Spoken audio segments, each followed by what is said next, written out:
qui veulent le spectacle. Les autres qui l'ont suivi pour le spectaculaire. Les autres qui l'ont suivi par rapport au signe au prodige. Amen. Arrivé un moment, il leur montre qu'il était bon leader. Et il doit leur donner à manger. Mais lorsqu'il appelle ses disciples, il parle d'abord Philippe. Philippe le mathématicien. Philippe, celui qui allait à l'école, qui a tout ce qu'on peut imaginer comme diplôme. Il appelle Philippe, il dit, regarde Philippe, tu vois cette foule-là? Nous devons nourrir la foule-là. Philippe dit, non, non, non. Quand j'ai fait mes calculs mathématiques, ceux-là, on ne peut pas les aider. Il y a la première solution, retourne-le à la maison qu'ils aillent manger. Mais ils constatent que là où ils ont suivi Jésus est trop éloigné de leur village. Donc ils ont mouru en route. Amen. Une deuxième option, même si on prend l'argent de toute la collecte d'aujourd'hui, de toutes les offrandes, ça ne va pas suffire. Parce qu'ils sont nombreux et l'argent ne suffit pas. On regarde avec Judas, l'argent est limité, ça ne peut pas aider. Il faut une intervention de Dieu. Il faut que Dieu prenne ses responsabilités.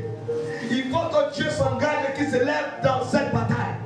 Alors pendant qu'ils sont en train de parler, vous savez, souvent à l'église on parle beaucoup. On fait beaucoup de bruit. Mais souvent l'église est faible. L'église ne peut pas tout régler.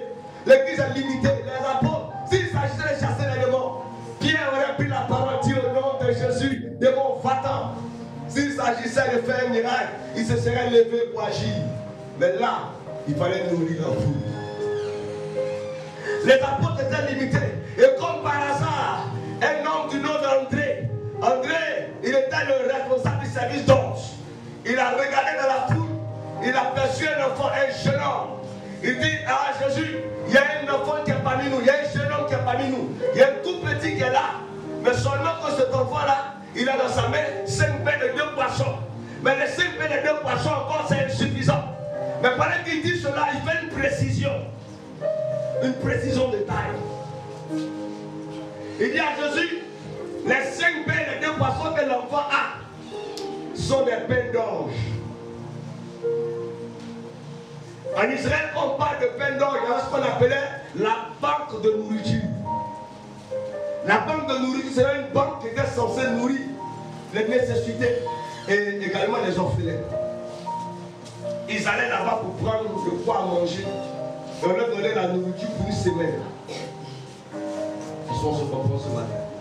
Donc lorsque tu allais à la banque de nourriture, le repas qu'on te donnait, c'est pour une semaine, c'est une ration alimentaire hebdomadaire. C'est la nourriture d'une semaine. Après une semaine, tu vas encore revenir. Amen. Donc 5 pains, 2 poissons, ça fait 7. Si tu as mis tes 5 pains, les 5 premiers jours, tu vas te laisser 2 poissons à manger. Donc il faut être intelligent pour manger ça. Alléluia. Et alors ce jeune homme-là, il reçoit ces 5 pains. Il a suivi Jésus. Lorsqu'on lui a dit que Jésus est en train de partir, il est venu aussi comme tout le monde, avec l'engouement de l'évangile. Il est venu écouter la parole de Dieu. Il est venu écouter le message de Dieu. Mais il était prévoyant. Il a pris sur lui ces 5 pains et ces 2 poissons. Il dit, on ne sait pas où cette affaire va nous entraîner. Quand tu commences à suivre Dieu, tu sais quand tu commences, mais tu ne sais pas quand tu vas laisser le Seigneur. Tu ne sais pas ce qui va t'arriver dans la marche avec Dieu. Tu ne sais pas les réalités que tu vas affronter dans la marche avec Dieu. Donc le petit s'est préparé en conséquence de quoi? Il a pris ses pains et ses poissons. Il dit, si on parle que c'est difficile, moi je sais que tu vas m'en sortir. Parce que j'ai ce qu'il faut pour tenir 5 jours. Alléluia. Alors il a préparé son sac et il est parti. Mais il se trouve que la foule qui est derrière Jésus, la foule commence à avoir faim. Les gens commencent à vivre. Vous savez quand les gens ont faim, les gens deviennent bizarres. Quand les gens ont faim, ils n'entendent plus rien. Quand les gens ont faim, tout ce qu'on dit là, ça rentre ici, ça sort là-bas. Quand les gens ont faim, ça fait comme s'il y a caillou dans les oreilles. Quand quelqu'un a faim, frère, tout ce que tu parles là, ça. Frère, un homme qui a faim, il ne réfléchit pas. Un homme qui a faim, il ne calcule plus. Alléluia. Et la foule avait fait, regarde tout son ami, tu n'as pas fait, il a fait. Attends, tu as quelque chose à dire. Donc ils vont commencer à réfléchir cette histoire. Mais ce qui me plaît, c'est ce petit enfant. L'enfant dans la foule avait un esprit en lui qu'on appelle l'esprit de sacrifice. Et c'est de cet esprit-là que je vais te parler ce matin. L'esprit de sacrifice. Qui me dit amen ce matin? L'enfant avait en lui l'esprit de sacrifice. Vous savez, voici un esprit qui doit t'animer. Voici un esprit qui doit m'animer. L'esprit de sacrifice. Alléluia. Quand on vient à l'église et on n'a pas l'esprit de sacrifice, on ne peut pas te coller. L'essentiel de la Pâque réside dans l'esprit de sacrifice.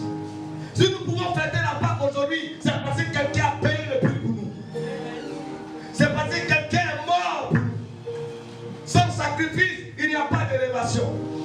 Sans sacrifice, il n'y a pas de percée. Sans sacrifice, il n'y a pas de gloire.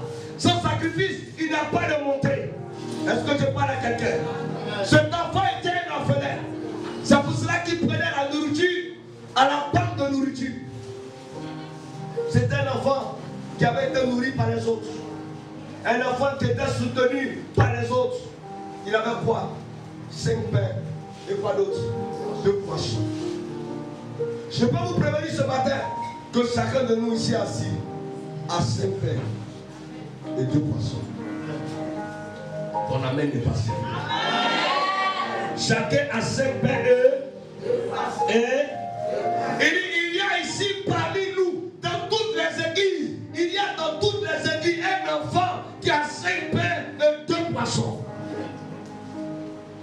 Il y a dans toutes les communautés une personne qui a 5 pains et 2 poissons. Parce que pour suivre Jésus, il faut avoir 5 pains et 2 poissons. En d'autres versions, pour suivre bien Jésus, il faut avoir 5 pains et 2 poissons. Les 5 pains et 2 poissons sont les choses sur lesquelles Dieu peut s'appuyer pour produire le miracle dans ta vie. Si Dieu n'a rien sur quoi s'appuyer pour produire un miracle dans ta vie, tu ne verras aucun miracle. Même le pauvre a quelque chose qu'il va présenter. Le riche a quelque chose qu'il peut présenter.